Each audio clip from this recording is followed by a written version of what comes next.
Penatua berjubah panjang dengan cepat menjadi tenang. Dia menghabiskan hidupnya berperang di seluruh dunia, dan dia mengalami pembantaian dan pertumpahan darah. Jenis angin dan hujan apa yang belum dia atasi. Dia tahu lebih baik daripada siapapun bahwa metode yang luar biasa, master eksentrik, dan jenius langka ada dalam jumlah besar. Pemuda di hadapannya tidak diragukan lagi, sama sekali tidak sederhana.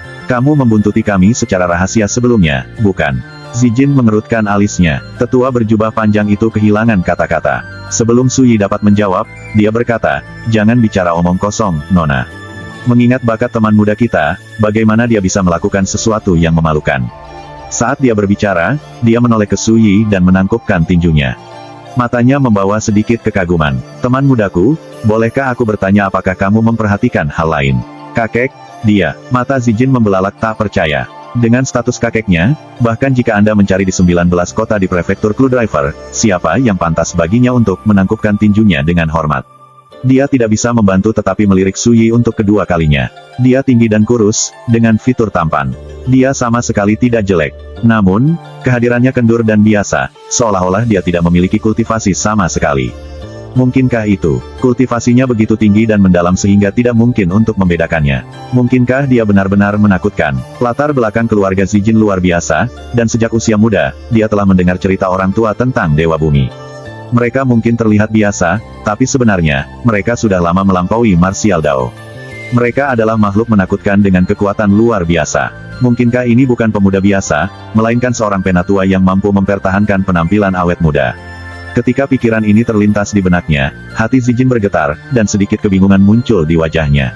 Sui tidak akan pernah menduga bahwa kepalan tangan belaka akan menimbulkan begitu banyak pemikiran di benak Zijin. Di hadapan pertanyaan tetua berjubah panjang, dia berkata dengan tenang, "Maafkan kekasaran saya, tetapi pada kultivasi, tungku dalam, tingkat ketiga Anda, saya khawatir Anda tidak akan dapat menembus bahkan jika Anda memetik keduanya. Rumput yin dan bunga yang ekstrim." Sui berhenti sejenak, lalu melanjutkan, "Atau lebih tepatnya, kamu kemungkinan besar sudah lama mengetahui bahwa dengan usia dan yayasanmu, tidak mungkin kamu dapat mengambil satu langkah lebih jauh dari martial Dao dengan mengandalkan pada metode kultivasi biasa. Itu sebabnya Anda memutuskan untuk menggunakan kekuatan kedua obat spiritual ini untuk menerobos secara paksa, bukan?" Penatua berjubah panjang membeku, dan dia merasakan hawa dingin di punggungnya. Seolah-olah dia telah ditelanjangi sepenuhnya, dan Sui bisa melihat semua rahasianya. Ketika Sui pertama kali menebak sumber lukanya dan tujuan ekspedisi ini, lelaki tua itu hanya setengah mempercayainya. Tapi sekarang, dia benar-benar yakin bahwa pemuda ini adalah seorang ahli. "Kakek, bagaimana dia tahu semua itu?" Zijin tidak bisa membantu tetapi memanggil. Dia kehilangan kendali atas emosinya, dan wajahnya yang luar biasa cantik dipenuhi keterkejutan. Tapi setelah membangkitkan kembali kenangan masa lalunya, deduksi sederhana seperti itu mudah bagi Sui. "Tuan, wawasan Anda sangat mencengangkan. Aku tidak bisa tidak mengagumimu." Penatua berjubah panjang menghela nafas dan menangkupkan tinjunya sekali lagi. Bahkan bentuk sapaannya telah berubah, dia tidak lagi menyebut Sui, teman muda, dia juga tidak berani mengudara. Sui dalam hati mengangguk. Alam tungku dalam juga dikenal sebagai alam Grandmaster. Dengan pengalaman hidup 17 tahun inkarnasinya saat ini, dia tahu betul bahwa dengan status sesepuh sebagai Grandmaster of the Martial Dao, dia tidak hanya mengesankan menurut standar kota Guangling, dia seperti raksasa dari prefektur Clue Driver. Lagi pula, di tanah yang tandus secara spiritual seperti Zou Agung, mencapai tingkat Grandmaster sudah cukup untuk memberi Anda gelar bangsawan dan mengintimidasi seluruh wilayah. Terlepas dari status tetua berjubah panjang, dia memperlakukan Sui dengan hormat. Itu saja adalah pemandangan yang langka. "Tuan, jika Anda dapat menentukan luka kakek saya, Anda pasti tahu cara merawatnya dan menyelamatkan nyawanya, bukan?" Zijin hanya bisa bertanya. Kecantikannya yang lembut dan wajahnya yang berbentuk telur angsa menyala dengan harapan. Seorang Grandmaster seperti seekor naga, masa hanya bisa mengagumi mereka. Terkadang, satu orang dapat menentukan naik turunnya klan tingkat puncak.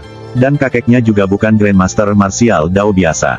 Jika dia meninggal karena luka-lukanya, itu pasti akan menjadi pukulan telak bagi seluruh keluarga mereka.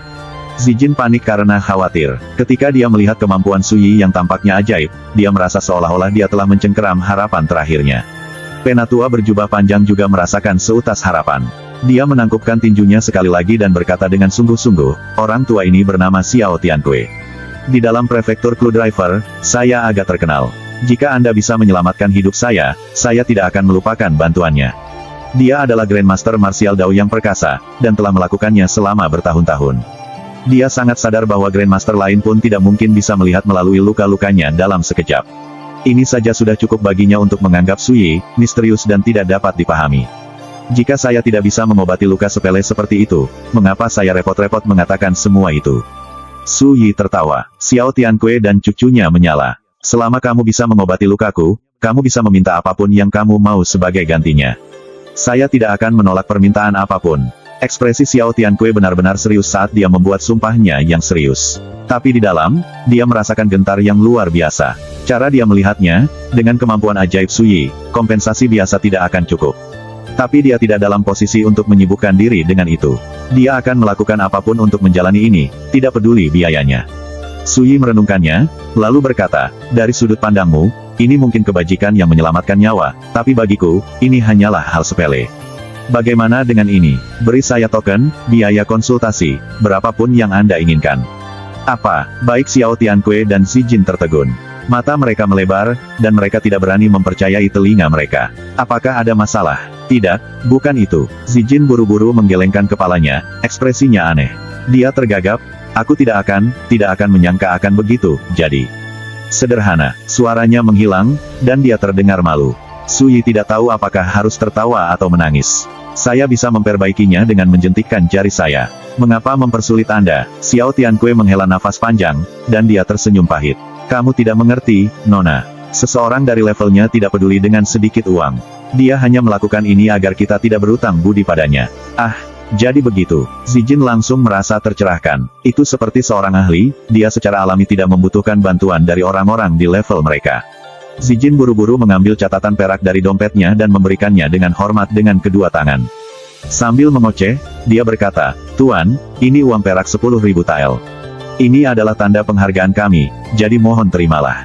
10.000 tael, dan mereka hanya menyerahkannya dengan santai. Terlepas dari dirinya sendiri, Su Yi tertegun. Baru pada saat itulah dia menyadari bahwa duo kakek cucu ini jauh lebih kaya dari yang dia bayangkan. Perlu dicatat bahwa keluarga Wen, sebagai salah satu dari 3 klan besar kota Guangling, hanya memberi Wen Ling Zhao dan Wen Ling Sui uang belanja 300 tael per bulan. 10.000 terlalu banyak. Su Yi menggelengkan kepalanya. Meskipun dia sangat membutuhkan uang untuk membeli ramuan obat, dia meremehkan menghasilkan uang dari hal seperti ini. Ketika Xiao Tianque melihat ini, dia menghela nafas dalam hati. Dia semakin yakin bahwa ahli tinggi di hadapannya sama sekali tidak peduli dengan uang.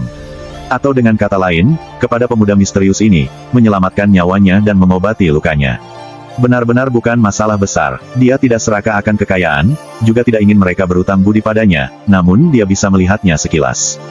Jika ini bukan ahli langsung dari legenda, Xiao Tianque bahkan rela mencabut matanya sendiri. Dalam sekejap, dia menjadi lebih menghormati Su Yi. Dia orang tua yang cerdik, dan juga berpandangan jauh ke depan. Dia dalam hati memutuskan bahwa, setelah lukanya sembuh, dia akan membangun hubungan dengan ahli yang tinggi ini, tidak peduli apapun.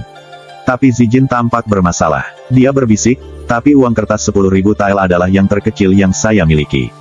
Su Yi kehilangan kata-kata. Seberapa kaya keluarga Zhou Agung bagi seorang gadis kecil seperti ini untuk menjadi begitu mencolok dengan uangnya. Tapi sebelum dia bisa mengatakan apa-apa, Xiao Tianque berkata dengan sungguh-sungguh, Tuan, bagi warga biasa di dunia ini, 10.000 tael perak memang jumlah yang sangat besar. Namun, bagi saya, itu bukan apa-apa, juga tidak cukup untuk mengungkapkan rasa terima kasih saya. Seperti yang Anda katakan, bagi Anda, ini hanyalah hal sepele, tetapi bagi saya, ini adalah kebaikan yang menyelamatkan hidup. Dengan itu, dia membungkuk di pinggang dan berkata dengan tulus, tolong, terimalah. Hanya dengan begitu cucu perempuan saya dan saya dapat merasa nyaman. Ketika dia melihat kakeknya membungkuk dengan sangat sopan, Zijin panik. Tuan, Anda mungkin tertawa ketika saya mengatakan ini, tetapi di dalam Zhou Agung, 1 juta tael emas tidak cukup untuk ditukar dengan nyawa seorang Grandmaster seperti kakek saya, apalagi hanya 10.000 tael perak. Mohon diterima. Jika tidak, kakek saya akan menghabiskan hidupnya tersiksa oleh rasa bersalah. Saat dia berbicara, dia juga membungkuk dan menyodorkan uang perak itu. Su Yi merasa agak konyol. Dia menganggap ini hal sepele, menjentikkan jarinya. Siapa yang mengira mereka akan begitu bertekad untuk memberikan uang kepadaku? Dia tidak bisa diganggu untuk menolak, jadi dia hanya menerimanya dan tersenyum. Baiklah, kalian berdua tidak perlu terlalu sopan untuk maju, atau, biaya konsultasi, ini akan membakar jariku. Xiao Tianque buru-buru bangkit, wajahnya hanya tersenyum. Zijin menghela nafas lega, alisnya tampak rileks, dan dia tampak senang. Jika kamu ingin mengobati lukamu, selain minum obat selama seminggu, kamu harus menggunakan seni rahasia untuk membersihkan tubuhmu dari racun mayat. Hanya dengan begitu Anda dapat menghilangkan semua bahaya laten. Saat Sui berbicara, dia menulis resep. Itu termasuk lebih dari 30 jenis ramuan obat secara total, tetapi tidak satupun dari mereka yang langka atau berharga. Satu-satunya barang dalam daftar yang paling tidak berharga adalah kodok giok berumur 10 tahun. Tapi Sui percaya bahwa hal seperti itu tidak akan menyusahkan Grandmaster seperti Xiao Tiankui. Terima kasih telah menulis resepnya untukku. Xiao Tiankui memegang resep itu dengan kuat dan membungkus sekali lagi, hatinya penuh kegembiraan. Su Yi mengangguk. Minum obat ini selama 7 hari. Setelah seminggu berlalu, tunggu aku di sini, dan aku akan membantumu menghilangkan semua racun yang tertinggal di dalam tubuhmu. Aku punya urusan lain untuk diurus, jadi aku akan pergi. Dengan itu, dia berbalik dan pergi. Xiao Tiankui dan Zijin memperhatikan sampai dia menghilang di kejauhan. Baru pada saat itulah Zijin tampaknya tersadar. Matanya yang cantik melesat ke sana kemari, dan dia berbisik, "Kakek, jika bukan karena dia mengetahui rahasiamu, aku yakin dia adalah penipu." Xiao Tiankui mendengus mengejek, "Gadis, jangan mengambil omong kosong. 10.000 tael perak, itu saja. Bagaimana mungkin orang seperti itu peduli dengan jumlah yang tidak seberapa? Lihat bagaimana dia membawa dirinya sendiri. Dia benar-benar memiliki aura immortal. Ingat, lain kali Anda melihatnya, Anda harus lebih rendah hati dan hormat. Anda tidak bisa sedikit pun lalai." Saat dia mencapai akhir peringatannya, tatapan lelaki tua itu berubah menjadi sangat tajam. Zijin menjulurkan lidahnya, tapi dia berkata dengan patuh, "Jangan khawatir, kakek. Saya akan mengingatnya." Xiao Tiankui mendengus, lalu mendesah dengan emosi, "Dan di sini kupikir aku hanya punya beberapa hari untuk hidup setelah kembali dari Mother Ghost Ridge. Siapa yang mengira aku akan memiliki kesempatan untuk bertemu dengan sosok setinggi itu?" Dia menunjukkan jalan yang benar dan menulis resep. Apa yang saya lakukan untuk mendapatkan keberuntungan seperti itu?" Tiba-tiba, dia memukul kepalanya sendiri, dan dia tampak jengkel, seolah-olah dia baru saja mengingat sesuatu. "Aku pasti sudah pikun. Tadi, aku lupa menanyakan namanya pada pria itu." First Immortal of the Sword Chapter 8. Jadi, mayat 6 pemutus Yin muncul di Mother Ghost Ridge. Itu berarti pasti ada urat roh Yin yang tidak menguntungkan yang tersembunyi di sana. Itulah satu-satunya cara hantu di sana dapat mengalami transformasi mayat, mengelupaskan bentuk lama mereka, dan menjadi mayat Yin 6 pemutus.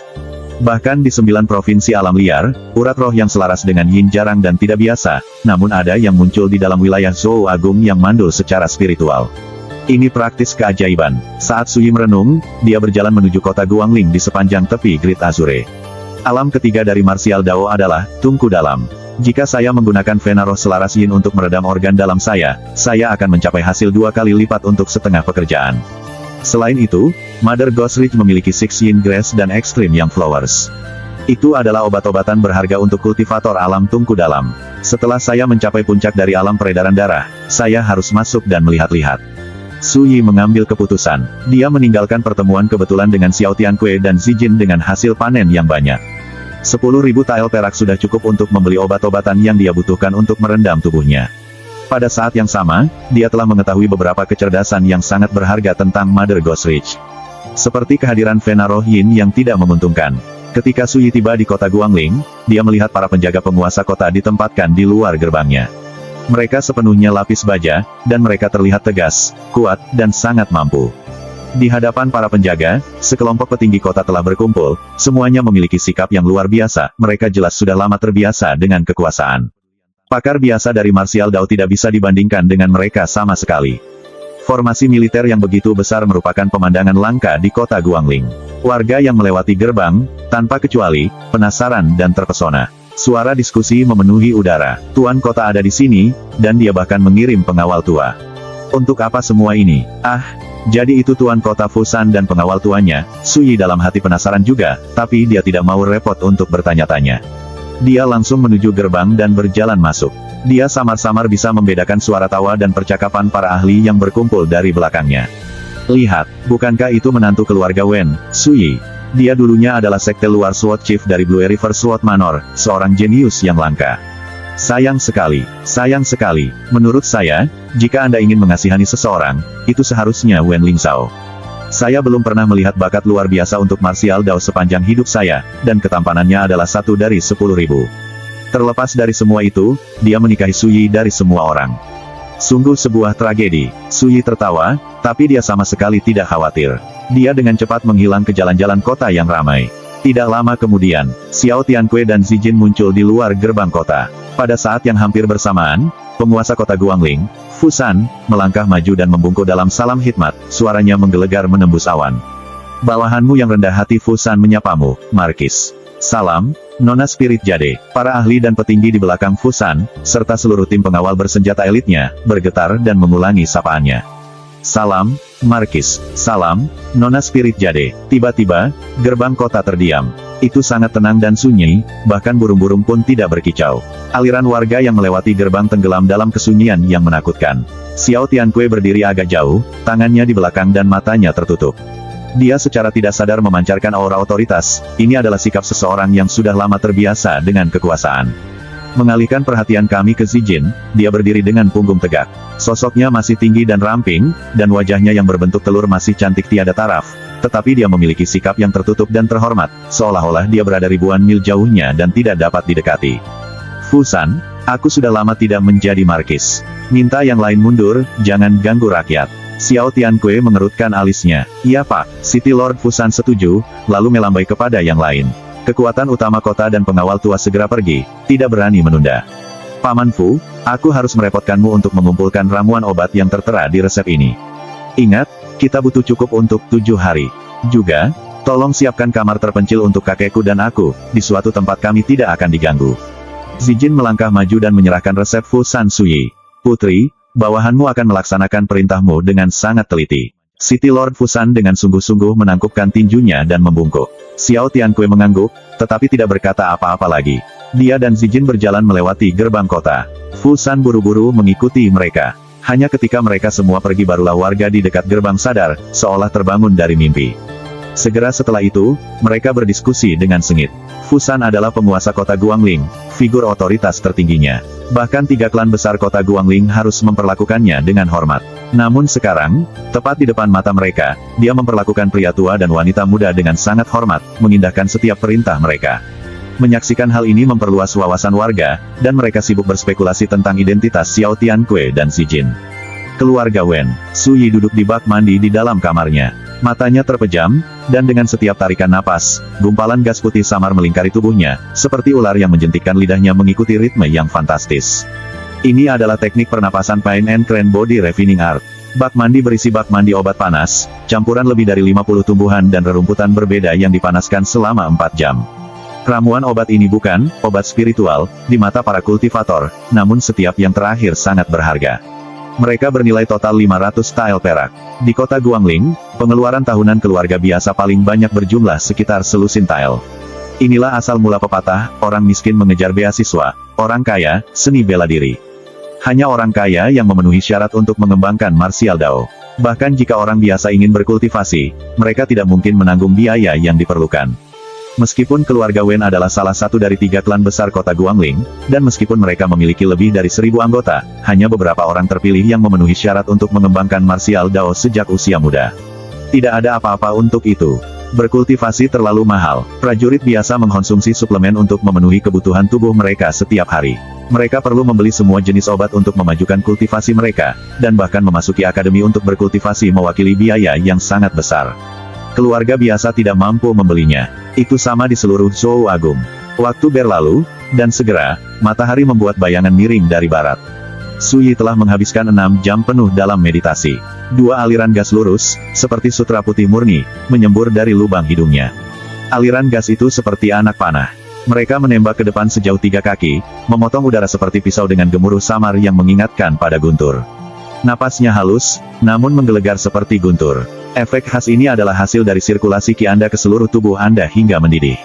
Saat itulah Suyi membuka matanya, kilatan kecemerlangan di kedalaman tatapannya yang dalam, seperti ujung pisau atau derak listrik. Itu berkedip sebentar, lalu menghilang. Hari ini, saya menghabiskan pagi hari menghirup energi spiritual di sepanjang tepian Great Azure, dan sore hari memurnikan tubuh saya dengan mandi obat. Kurang dari 1 hari telah berlalu, tetapi fondasi saya di dalam alam peredaran darah sudah benar-benar kokoh. Suyi keluar dari bak mandi, mengenakan pakaiannya, dan berjalan ke halaman. Matahari terbenam, menebarkan cahaya lembut di atas pohon jujube di taman. Suyi berdiri kokoh di tempatnya, merasakan kekuatan darah dan ki-nya yang melimpah. Tiba-tiba, dia mengulurkan jarinya dan menusukkannya ke dahan pohon terdekat. Memukul, seluruh cabang hancur menjadi bubuk. Anehnya, daun-daun hijau dahan itu melayang ke tanah, benar-benar utuh. Su Yi mengendurkan jarinya dan mengangguk pada dirinya sendiri. Pada tahap awal martial Dao, para kultivator menyempurnakan fisik, darah, dan ki mereka. Pertempuran, bagaimanapun, adalah tampilan dari kekuatan dan kontrol mentah. Prajurit yang kuat dapat menancapkan tombak menembus kurma yang masih ada di pohon. Satu tusukan, satu buah. Mereka bisa menusuk lalat tanpa meninggalkan bekas di dinding di bawah. Ini adalah penerapan kekuatan yang luar biasa. Serangan jari Su Yi adalah contoh lain.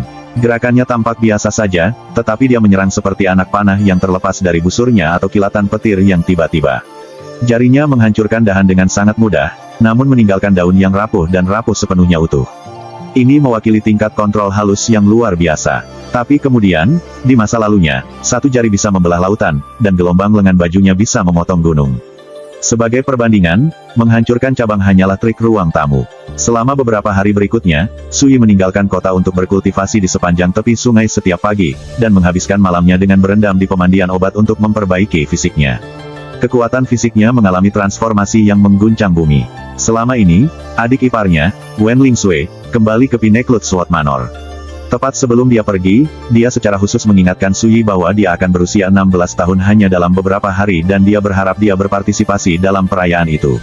Su Yi setuju tanpa ragu. Puncak dari realem sirkulasi darah tahap awal. Pagi itu, saat Su Yi meninggalkan tepi Great Azure, dia merasakan perubahan pada tubuhnya. Terlepas dari dirinya sendiri, seringai puas tersungging di sudut bibirnya. Teknik pemurnian tubuh pinus dan derek benar-benar merupakan teknik dasar nomor 1 dari 9 provinsi alam liar. Setelah menguasai esensi dan kedalamannya, dia mengalami transformasi dramatis yang mirip dengan kelahiran kembali hanya dalam 5 hari. Dia telah membangun fondasi yang kuat untuk usahanya di masa depan dalam satu gerakan. Lebih baik lagi, dia lebih kuat dari kehidupan masa lalunya di level ini. Dengan kekuatan fisik saya saat ini, kultivator realem sirkulasi darah biasa bahkan tidak jauh sebanding. Su Yi masih memiliki kenangan 17 tahun inkarnasinya saat ini.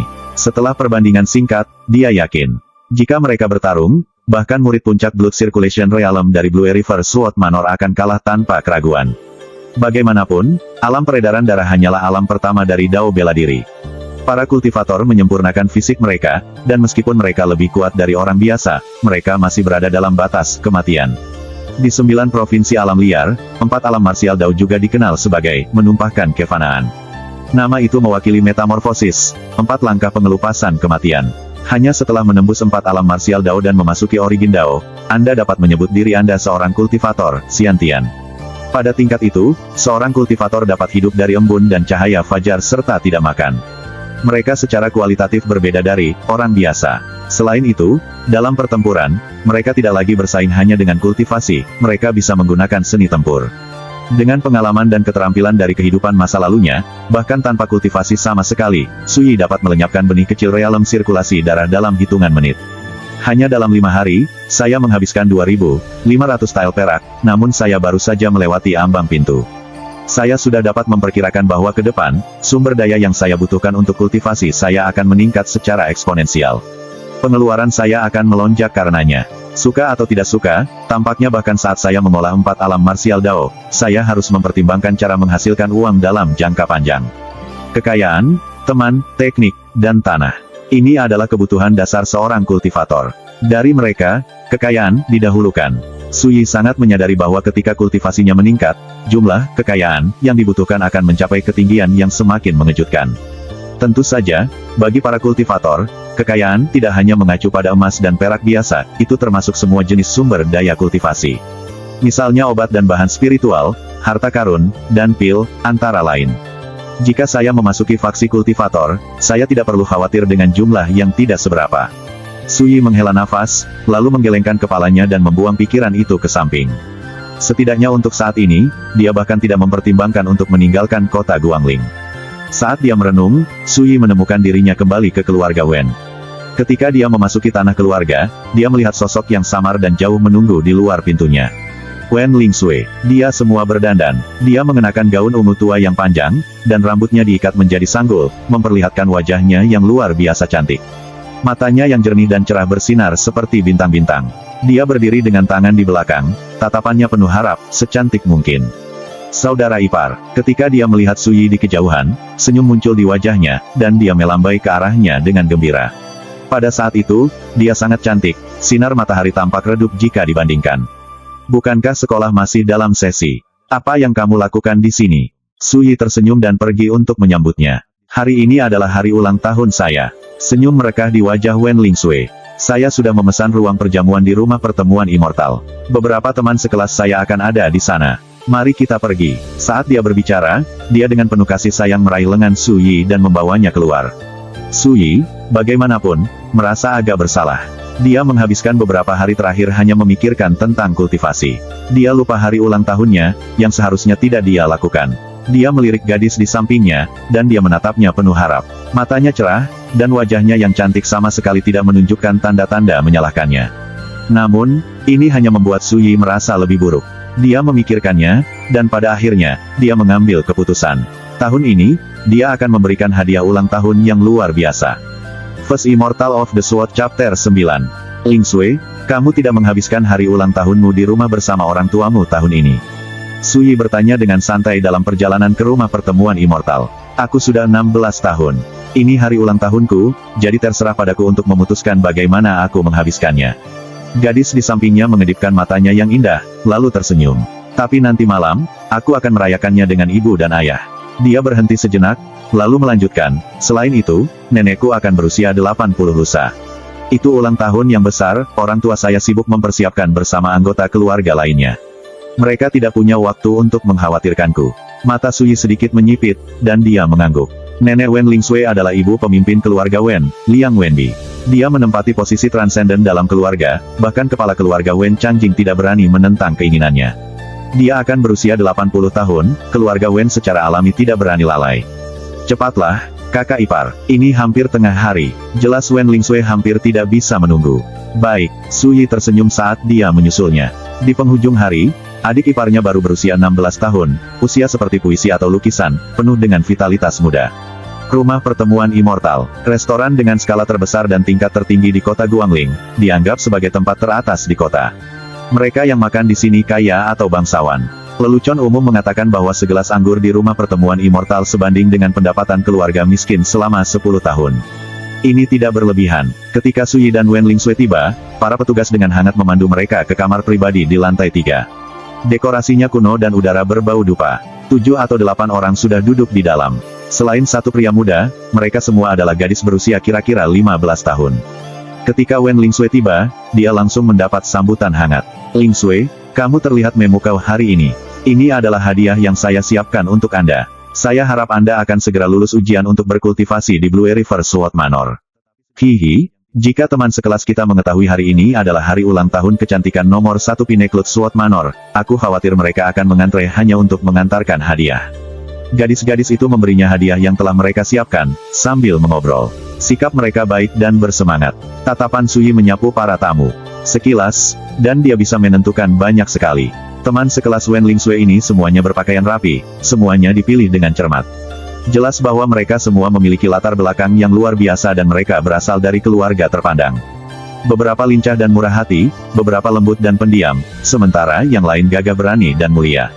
Baik dari segi penampilan maupun sikap, semuanya luar biasa. Namun, mungkin karena Wen Lingsui terlalu berpakaian bagus dan terlalu cantik mempesona, ketika teman-teman sekelasnya membandingkan diri mereka dengannya, mereka semua merasakan tingkat kecemburuan yang berbeda-beda. Mereka menyembunyikan kecemburuan mereka dengan baik, tetapi mereka tidak bisa lepas dari mata tajam Suyi. Dia tidak bisa tidak menganggapnya lucu. Persahabatan para gadis mungkin tampak erat, tetapi sebenarnya, semuanya memiliki agenda tersembunyi. Untungnya, itu semua tidak berbahaya. Niteng, apa yang kamu lakukan di sini?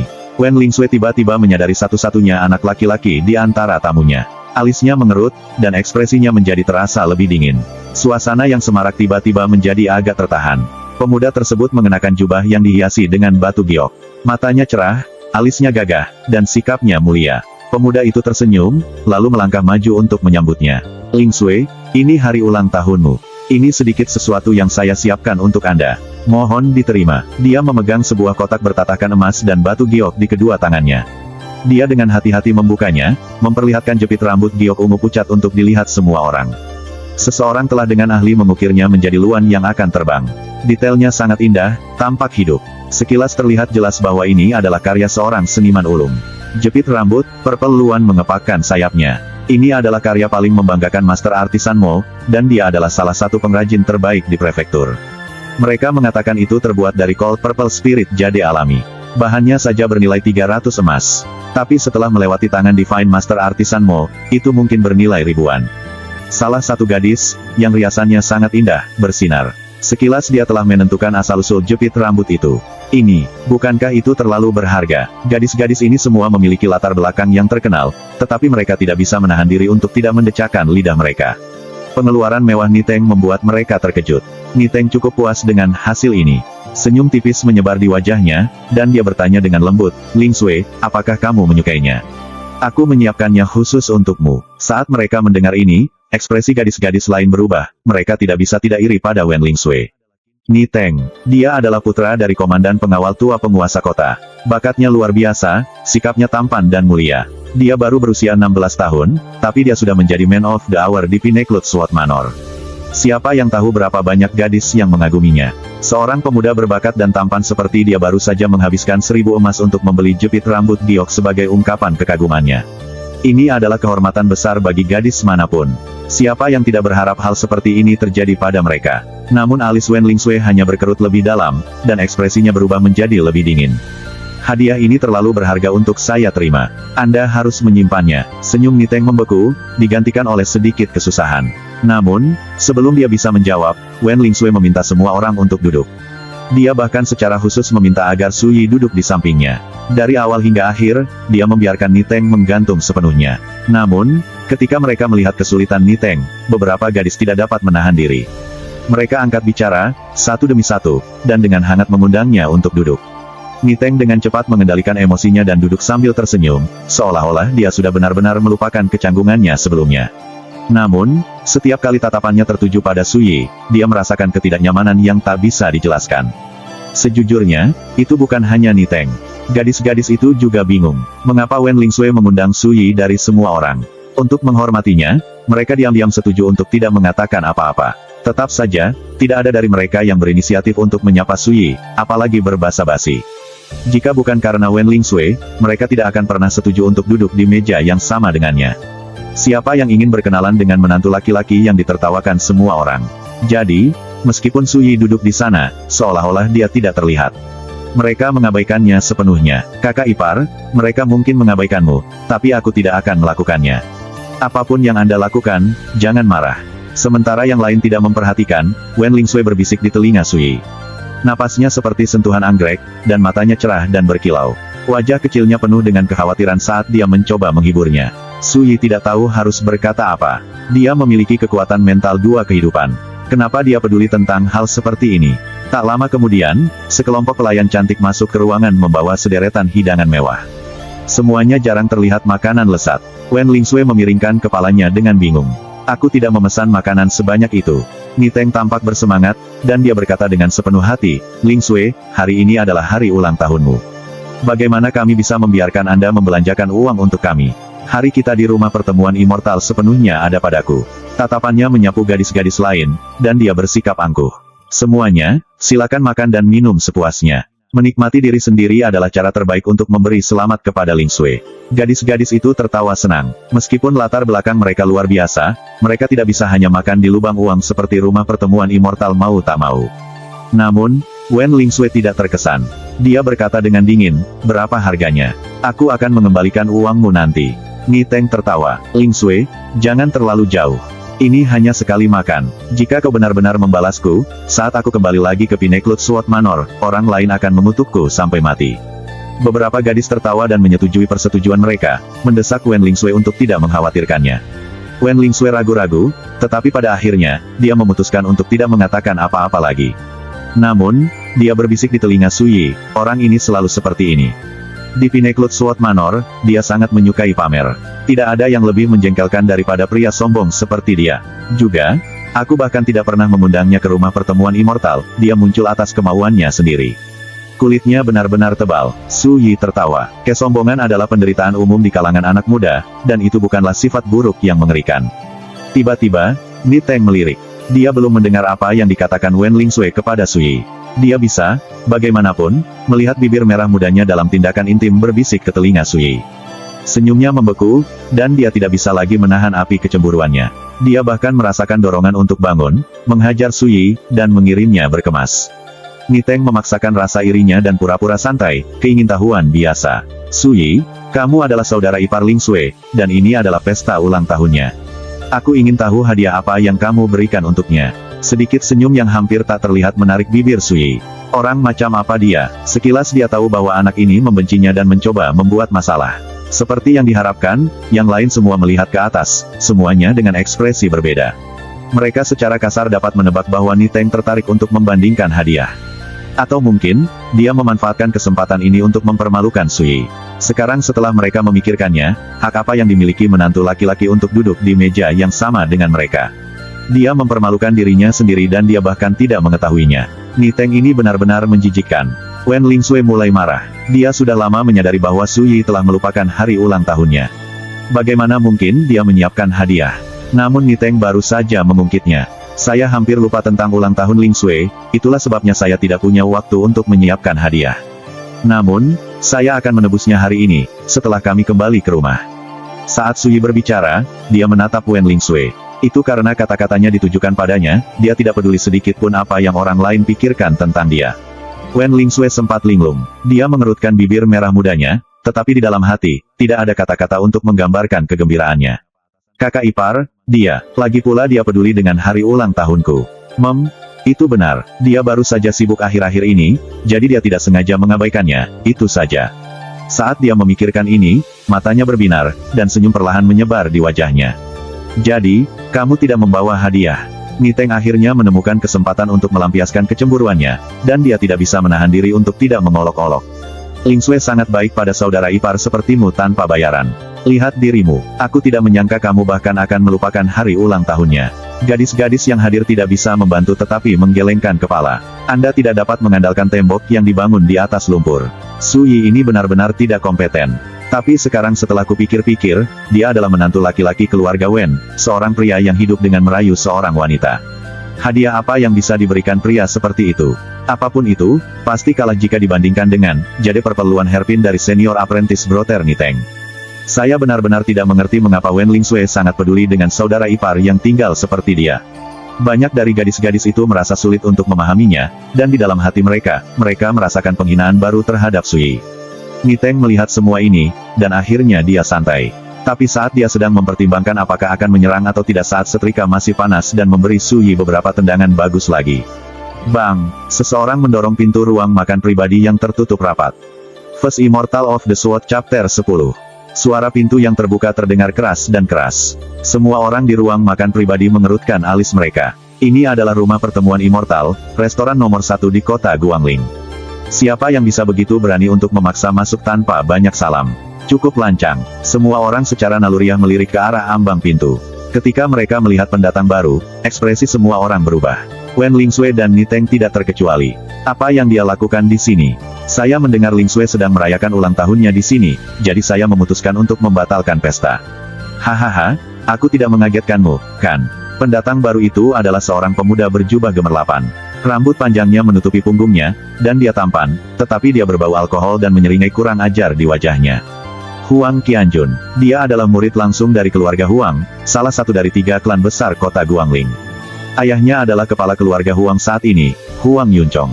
Temperamennya arogan dan tak terkendali, dan dia selalu ingin berkelahi.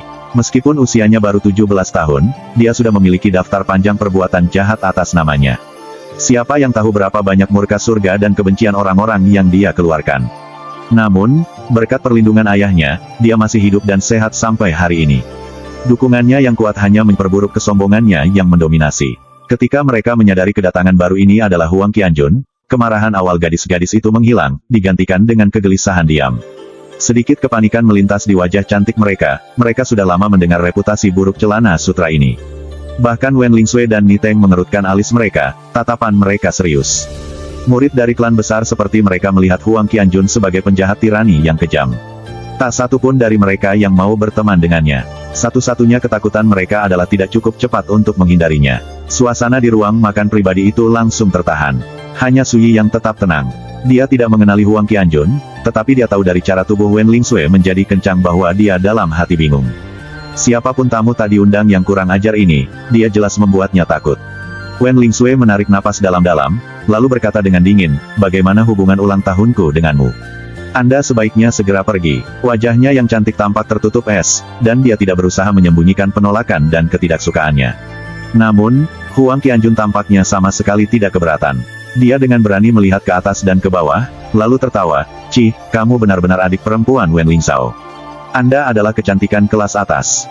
Hanya orang sepertimu yang layak untukku." "Kamu," wajah Wen Lingsui memerah, dan matanya berkobar karena amarah.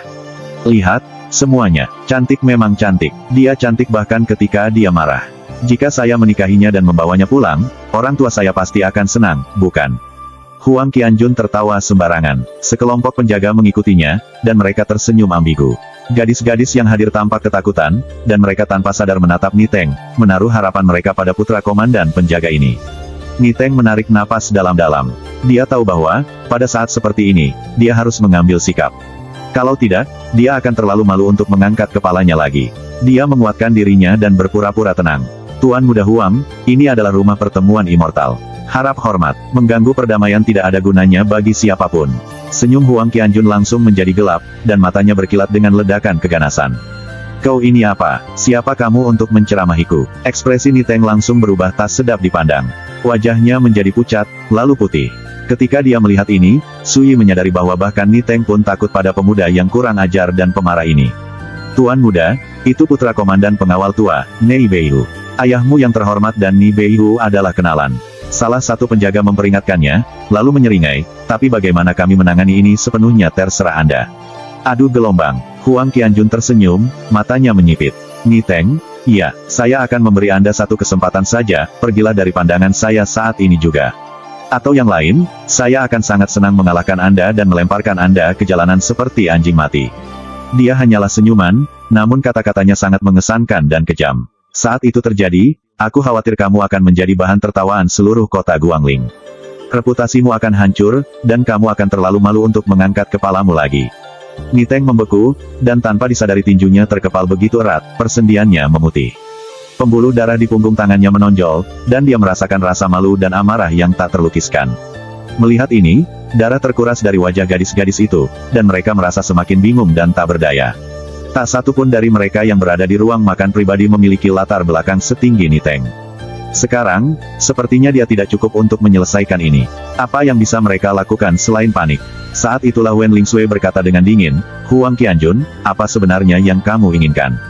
Huang Qianjun tertawa terbahak-bahak dan menggosok kedua tangannya. Tatapannya yang membara menatap Wen Lingsui saat dia berkata, "Pertanyaan yang bagus.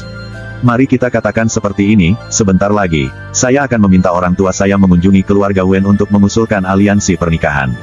Setelah itu, ya, anggap saja kita akan menjadi keluarga, kamu dan aku." Semua pengawalnya menimpali, satu demi satu. "Matamu bagus, Tuan Muda. Semuanya, perhatikan baik-baik, gadis itu akan menjadi istri Tuan Muda kita. Kalau begitu sebaiknya kita memberi selamat kepada Tuan Muda terlebih dahulu, haha." Wen Lingsui merasa malu sekaligus marah.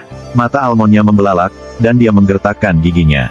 "Lucu, aku akan mati sebelum menikah dengan penjahat sepertimu." Suyi diam-diam bangkit, sedikit rasa dingin yang baru ditemukan di tengah ketenangannya yang biasa. Dia berdiri di sana diam-diam, tatapannya acuh tak acuh. Kembali ke 9 provinsi alam liar, mereka yang akrab dengan Su Xuanjun tahu bahwa semakin tenang dia terlihat di permukaan, semakin besar niat membunuhnya. "Kamu tidak bisa terlalu ekstrim. Seberapa memesona adikmu, Wen Lingzhao. Namun pada akhirnya, dia masih harus menikah dengan sampah seperti dia, bukan?" Saat dia berbicara, Huang Qianjun menunjuk ke arah Suyi, tatapannya penuh dengan penghinaan. "Aku mungkin mendominasi, tetapi bahkan aku tahu bahwa aliansi pernikahan tidak tergantung pada junior seperti kita untuk memutuskan." Dia berhenti, lalu tertawa, nadanya bahkan lebih arogan. "Wen Lingsui, saya mendorong Anda untuk mempersiapkan diri secara mental. Keluarga Huang akan meyakinkan keluarga Wen untuk menyetujui pernikahan kita dalam waktu sebulan." Wen Lingsui langsung memutih, dan tubuh mungilnya bergetar. Kata-katanya memukulnya tepat di tempat yang menyakitkan. Seberapa kuat kakak perempuannya melawan pernikahannya yang akan datang. Bahkan orang tuanya menentangnya dengan sekuat tenaga, tetapi pada akhirnya, mereka tidak bisa melawan keinginan ibu pemimpin keluarga. Wen Lingzhao dan Su Yi sekarang bergabung dalam pernikahan, suka atau tidak suka. Menghadapi fakta itu, Wen Lingzhou tidak bisa tidak khawatir.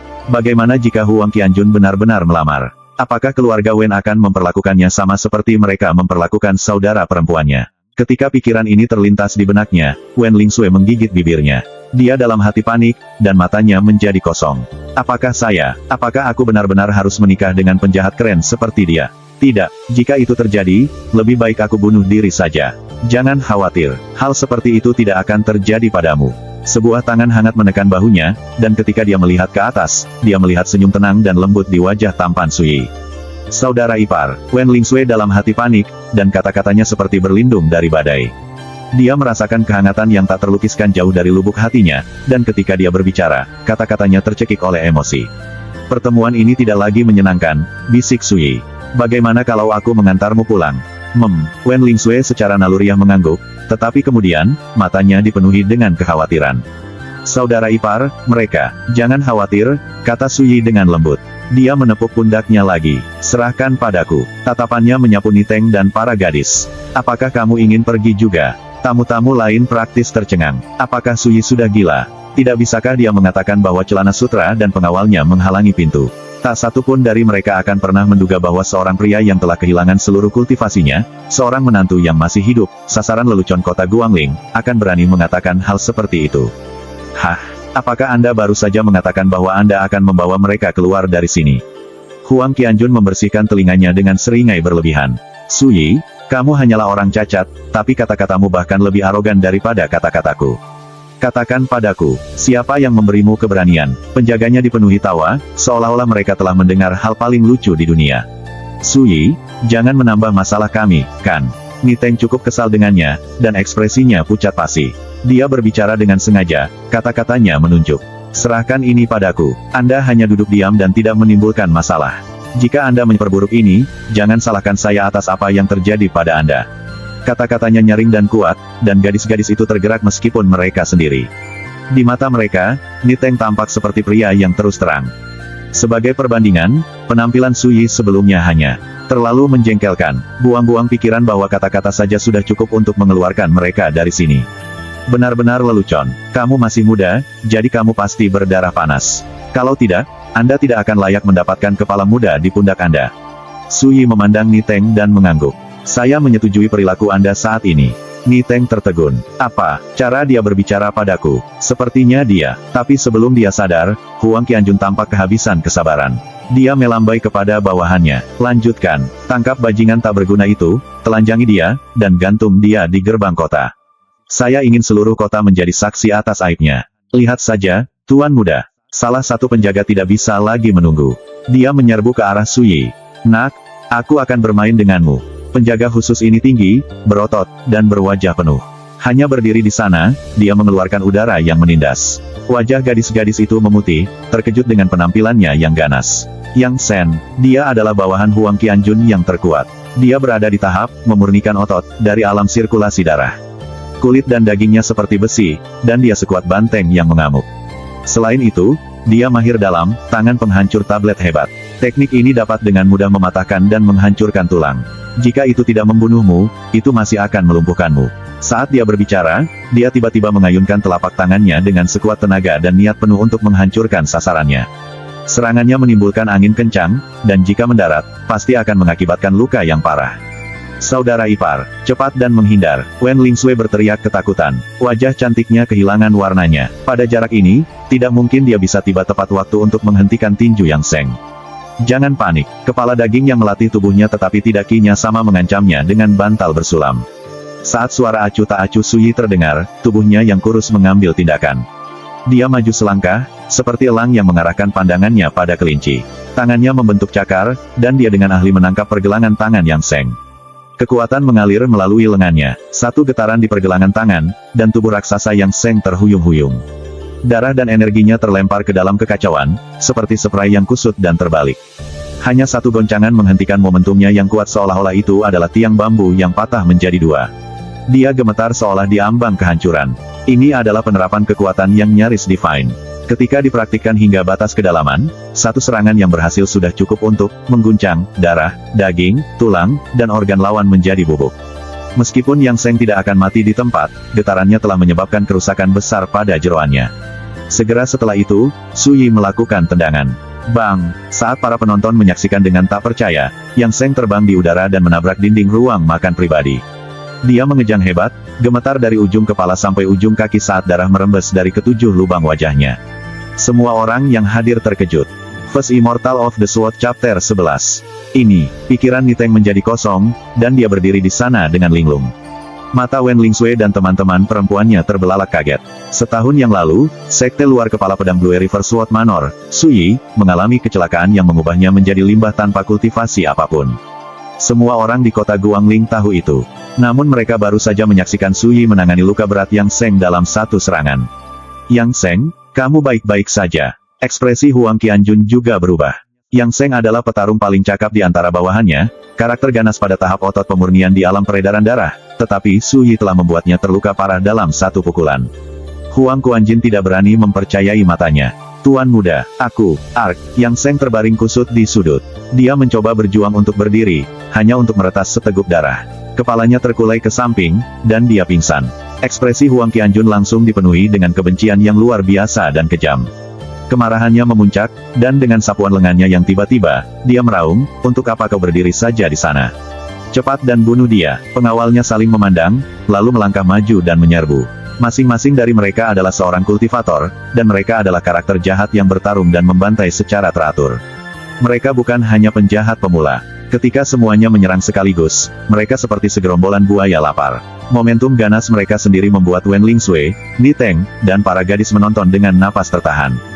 Tangan dan kaki mereka menjadi dingin, dan pikiran mereka menjadi kosong. Meskipun mereka mulai mengembangkan martial Dao di usia muda, mereka tidak pernah khawatir tentang makanan, pakaian, atau tempat berlindung, dan mereka tidak pernah mengalami pertumpahan darah atau pertempuran hidup dan mati. Kapan mereka pernah melihat yang seperti ini? Hati dan pikiran mereka bergetar, secara efektif membuat mereka tetap pada tempatnya.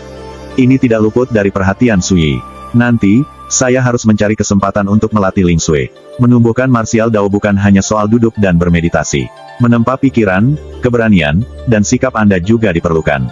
Terlepas dari kesulitannya, dia tetap tenang seperti biasanya, tidak cemas atau bingung. Hanya ketika musuhnya mendekat barulah Su Yi maju selangkah. Telapak tangannya mengayun keluar. Apa, itu tampak seperti tamparan biasa, tetapi penjaga di depan kelompok itu merasa seolah-olah dia telah menabrak gunung. Pukulan itu membuatnya terbang, menghancurkan kursi kayu pirus yang elegan. Dia tidak memberi mereka kesempatan untuk bereaksi. Sebelum mereka tahu apa yang terjadi, Su Yi maju. Dengan setiap langkah yang dia ambil, dia mengirim seorang penjaga terbang. Satu menabrak dinding, mematahkan tulangnya. Seseorang bertabrakan dengan meja, membuatnya basah kuyup dalam sup dan tertutup makanan. Yang satu ditampar begitu keras, dia jatuh ke belakang, mulutnya berbusa. Pada langkah ketujuh Su Yi, ruang makan pribadi sudah hancur, dan semua penjaga terbaring lemas di tanah. Segala macam tangisan dan rintihan yang menyakitkan naik ke udara. Dari awal hingga akhir, gerakan Su Yi adalah lambaian tangan yang sederhana, santai, dan bersahaja. Gadis-gadis itu berdiri di sana, bingung dan lidah keluh. Su Yi yang mereka abaikan sejak awal perjamuan, limbah, yang mereka anggap remeh sebagai menantu laki-laki, cukup kuat untuk menyapu seluruh kelompok penjaga. Ini jauh melampaui harapan mereka sehingga mereka tidak bisa lebih terkejut lagi. Niteng juga tercengang. Rambutnya berdiri tegak. Ketika dia mengingat itu, beberapa menit yang lalu, dia bertanya-tanya bagaimana cara terbaik untuk memberikan beberapa tendangan bagus kepada Su Yi. Hatinya bergetar. Saat para tamu menyaksikan dengan sangat tidak percaya, Su Yi melangkah ke arah Huang Qianjun. Matanya menyipit, dan bibirnya terangkat menjadi seringai samar. Apakah kamu baru saja mengatakan kamu ingin aku mati? Seluruh tempat terdiam. Wajah Huang Qianjun berganti putih dan hijau. Emosinya melayang bola-balik, bingung 1 menit dan tercengang berikutnya. Dia jelas tertegun juga. Dia tidak akan pernah menduga bahwa gabungan semua pengawalnya bukan tandingan Su Yi. Su Yi tidak seperti menantu laki-laki lumpuh dan tidak berharga yang dia bayangkan. Saat ini, Su Yi tinggal selangkah lagi. Ketika Huang Qianjun melihat ke dalam mata yang dalam dan sulit dipahami itu, dia merasakan hawa dingin yang tak tertahankan mengalir di punggungnya. Teror melanda dirinya, dan dia gemetar hebat dari ujung kepala sampai ujung kaki.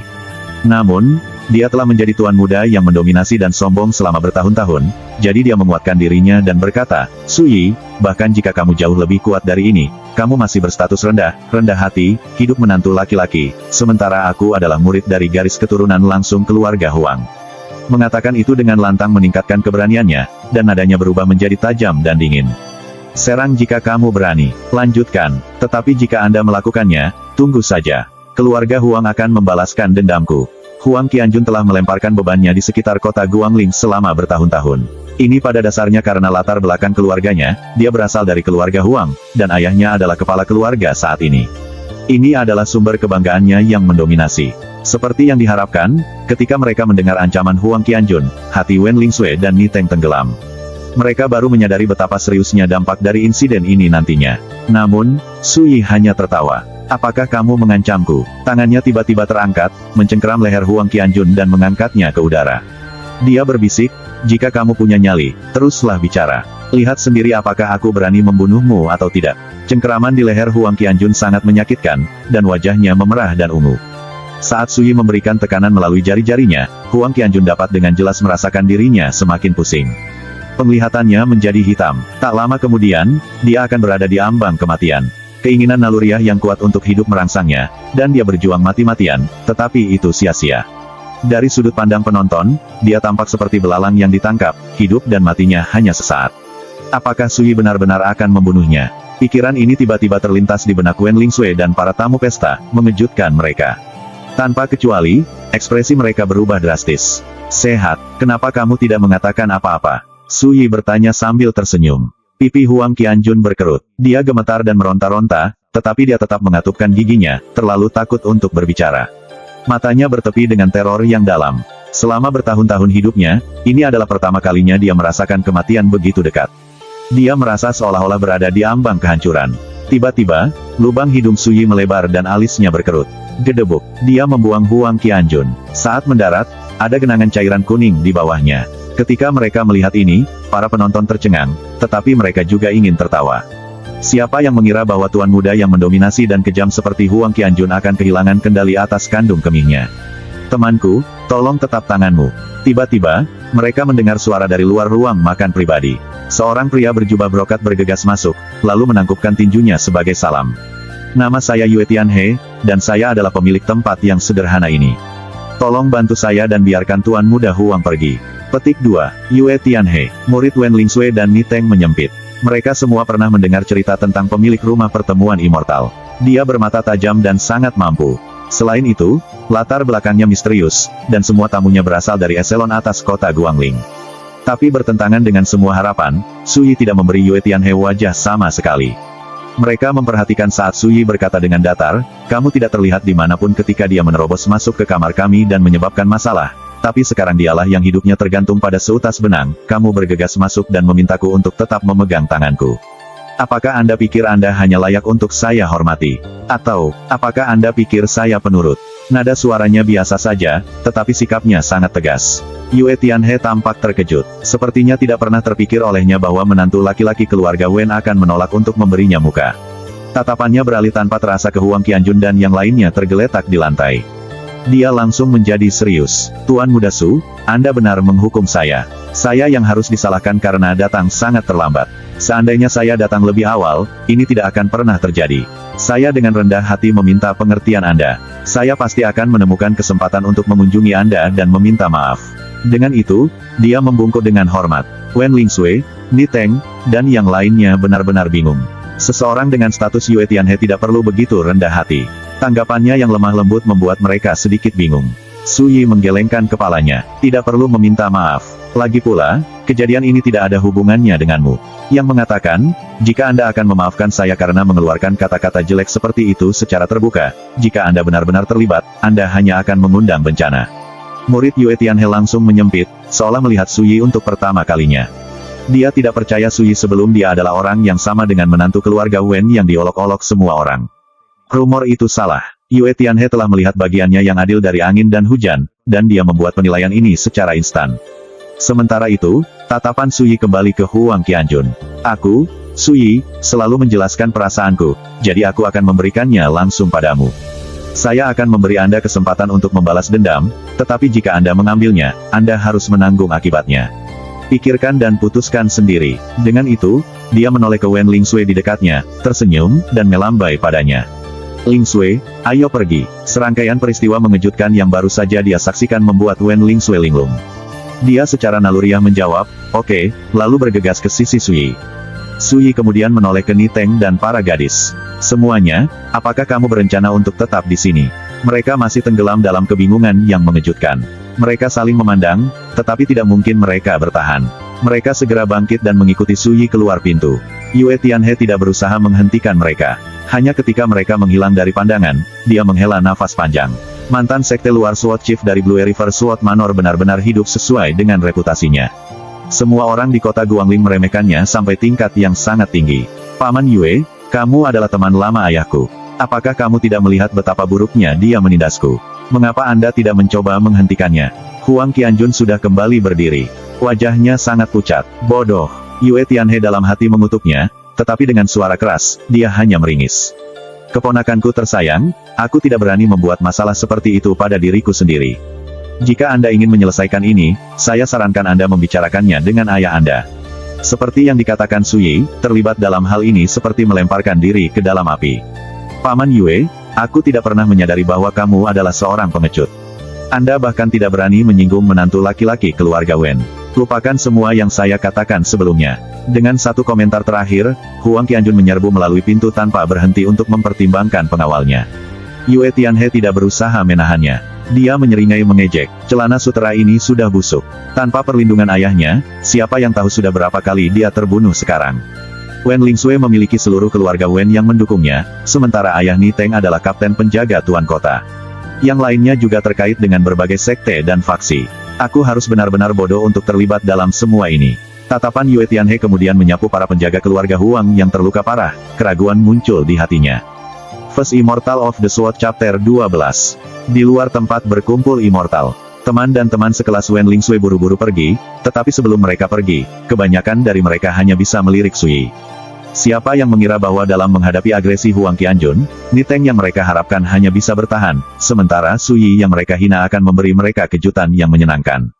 Setelah ragu sejenak, Niteng berkata, Sui, aku akan membalas kebaikan ini.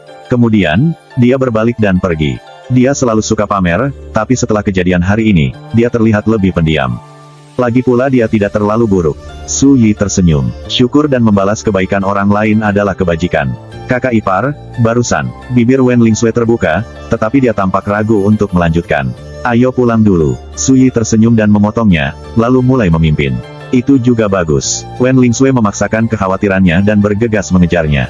Saat mereka mendekati perkebunan keluarga Wen, Sui merenung sebentar, lalu berkata dengan suara lembut, Lingsui, setelah kejadian hari ini, hanya ada dua kemungkinan hasil. 1. Pria Huang Qianjun itu pulang untuk mencari bala bantuan. 2. Dia memutuskan untuk menelan amarahnya dan tetap diam. Wen Lingsui berkata dengan panik, celana sutera manja seperti dia. Setelah menderita kerugian seperti itu, bagaimana mungkin dia hanya tersenyum dan menanggungnya? Dia pasti akan kembali untuk membalas dendam.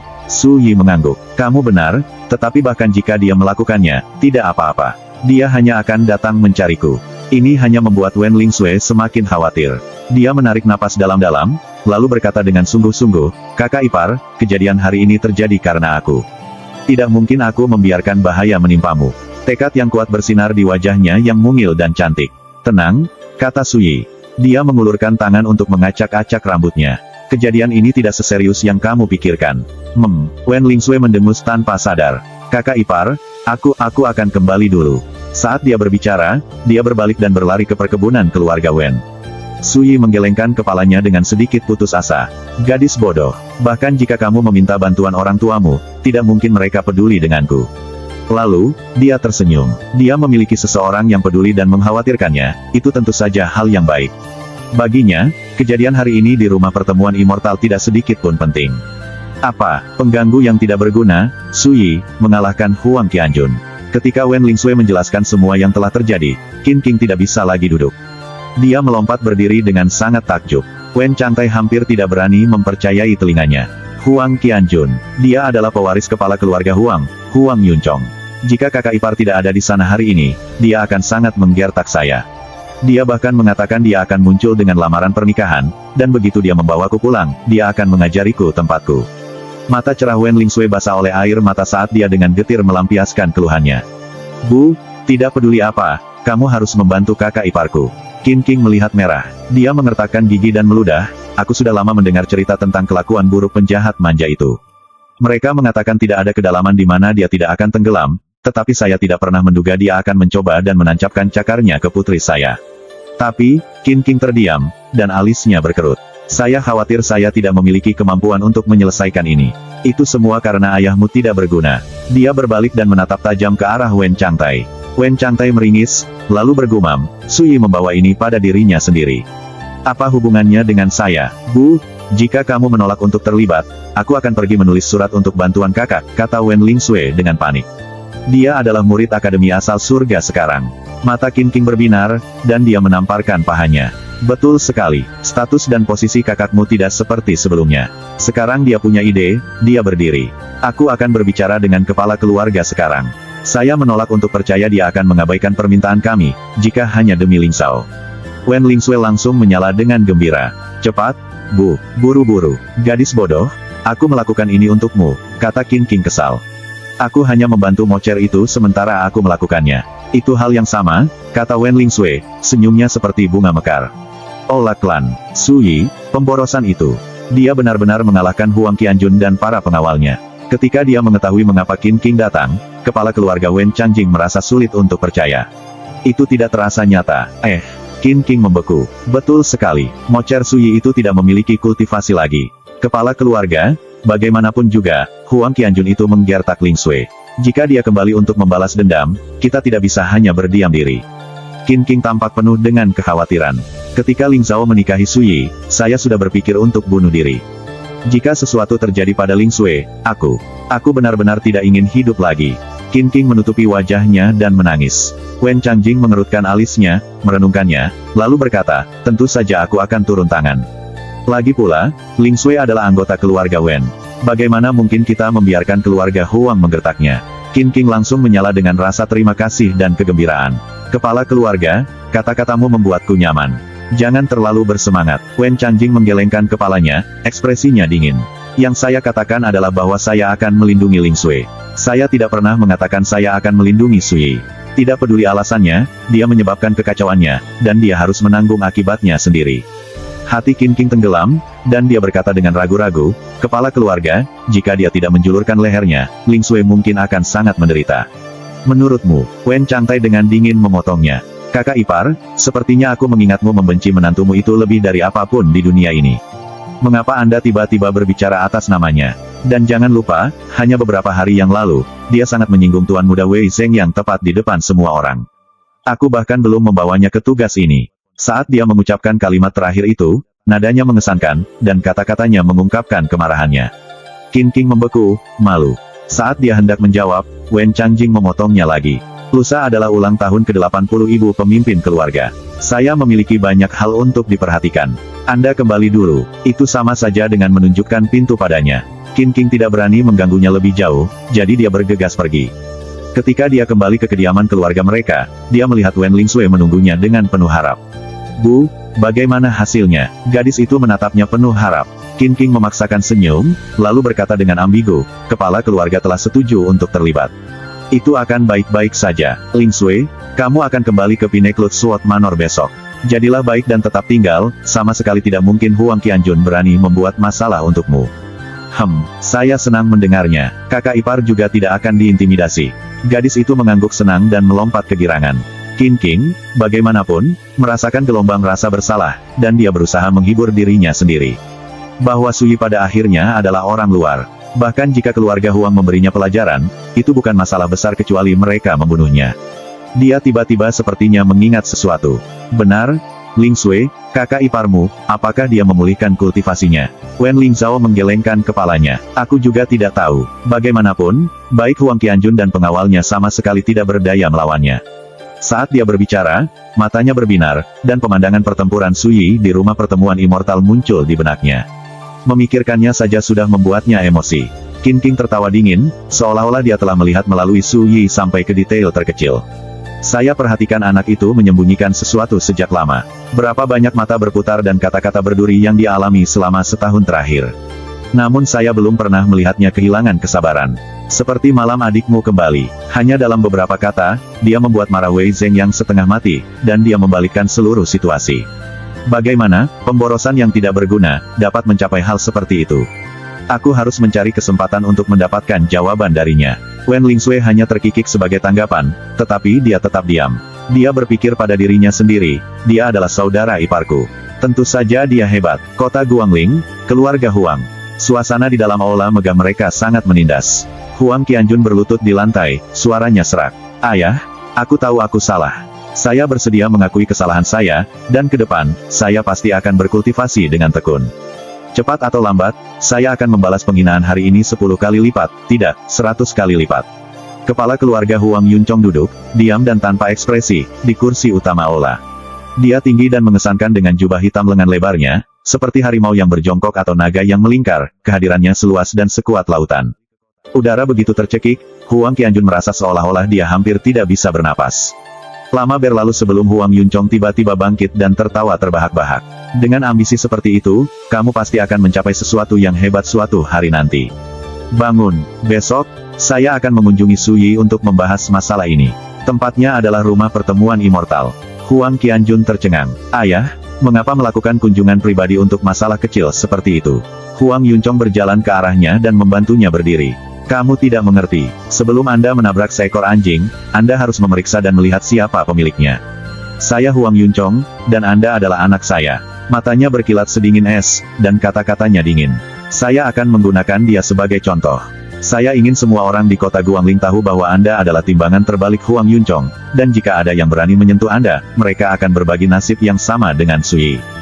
Huang Qianjun terkejut sekaligus senang. Ayah, apakah kau akan membunuhnya sendiri? Bunuh dia. Tidak, saya akan mempermalukannya dan membuatnya hidup lebih buruk daripada kematian. Kamu akan mengetahuinya besok. Nada suara Huang Yunchong biasa saja, seolah-olah masalah ini sepele. Sebuah meja berdiri di dekat jendela. Suyi duduk dengan punggung lurus. Dia mengambil kuasnya, dan memercikkan tinta ke seluruh halaman. Karakter anggun dan mendalam yang tak lekang oleh waktu melompat ke atas perkamen. Baru setelah malam tiba, Suyi menyisihkan kuasnya.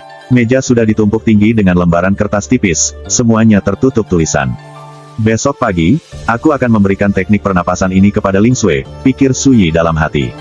Hari ini adalah ulang tahunnya yang ke-16, tetapi karena kehilafannya, dia lupa membelikannya hadiah. Karena itu, dia memutuskan untuk memberinya teknik kultivasi marsial Dao sebagai gantinya. Tapi yang mengejutkannya, ketika dia pergi mencarinya keesokan paginya, para pelayan memberitahunya bahwa dia telah meninggalkan perkebunan keluarga Wen dan kembali ke Pinnacle Sword Manor untuk melanjutkan studinya. Besok adalah ulang tahun ke-80 ibu pemimpin keluarga Wen. Lingsui pasti akan ada di sana. Tidak ada alasan aku tidak bisa menunggu dan memberikan ini padanya. Suyi menggelengkan kepalanya, lalu meninggalkan perkebunan keluarga Wen. Akhir-akhir ini, dia keluar setiap pagi untuk berkultivasi di tanah spiritual, di sepanjang tepi Great Azure. Hari ini tentu saja tidak terkecuali. Dia melanjutkan kultivasinya sampai tengah hari, lalu kembali ke kota dan perkebunan keluarga Wen. Besok pagi, aku harus pergi merawat luka Xiao Tiankui. Itu akan menjadi satu hal yang harus saya lakukan. Suyi berpikir sambil berjalan, tapi tiba-tiba, dia membeku di tengah langkah. Dia sepertinya merasakan sesuatu, dan dia menatap ke suatu tempat tidak jauh. Tuan Muda Su, Tuan kami menyampaikan undangannya. Seorang tetua jangkung berjubah hitam berdiri sedikit lebih jauh di jalan, memimpin sekelompok orang. Mereka benar-benar memblokir jalan di depan. Terima kasih, sampai jumpa di episode berikutnya.